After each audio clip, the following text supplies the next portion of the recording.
कर रहे? लग तो ऐसे ही रहे, अलवी साहब भी यही कर रहे हैं, और लगता है कि बाजार ये भी हमारे मोहतरम बड़े भाई कह दें वो भी ये कर रहे हैं। मुझे बड़ा अफसोस हो रहा है, यकीन करें मैं दिल से उनकी इज्जत करता था, बहुत बहुत इज्जत करता था, लेकिन जो जाती ताल्लुक था, लेकिन मैं बड़ा अफसोस हुआ मुझे कि इस तरह का मैं नहीं चाह रहा कि उनकी जो है ना जो अपनी इनिंग का एंड इस तरह करें, वो अपनी इनिंग का एंड जिस तरीके से करने जा रहे हैं, मेरे ख्याल के मुताबिक देखिए इंसान खुद जो कर रहा होता है ना उसको अपनी गलती का एहसास नहीं हो रहा होता, तो मैं भी आउटसाइडर मेरे ख्याल के मुताबिक वो गलती कर रहे हैं, और वो गलती कर जाना इंसान से गलती हो जाती है, कोई समझता नहीं है, लेकिन रिपीटेडली उसके ऊपर जो है ना डर जाना,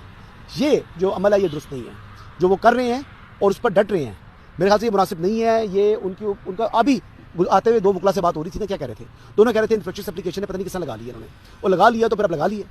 तो वो जब एक आम सुप्रीम कोर्ट के आज मेरे को 8-10 वकीलों से बात हुई है, वो यही कह रहे हैं कि जी ये इन्फ्रेक्शस है, जब एप्लीकेशन ही इन्फ्रेक्शस है उसको आप टेकअप कर रही हैं, फिर उस पर समाप्त कर रही हैं, फिर उस पर फ्लेयर अप हो रहे हैं, फिर अपने जज्बात का इजहार कर रहे हैं, और फिर आप कह रहे हैं कि मैं ऑर्डर करूंगा, तो करे जी, तो करने से क्या ऑब्जेक्टिव अचीव हो जाएगा? ऑब्जेक्टिव तो अचीव नहीं होना। अगर बिलफर्ज इमरान खान साहब की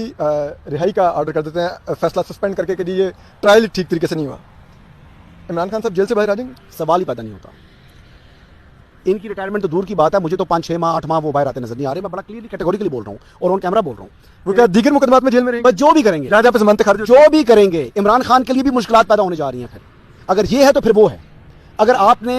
आइन और कानून पर अमल नहीं करना तो फिर वहां पर भी फिर जो है ना वो आइन और कानून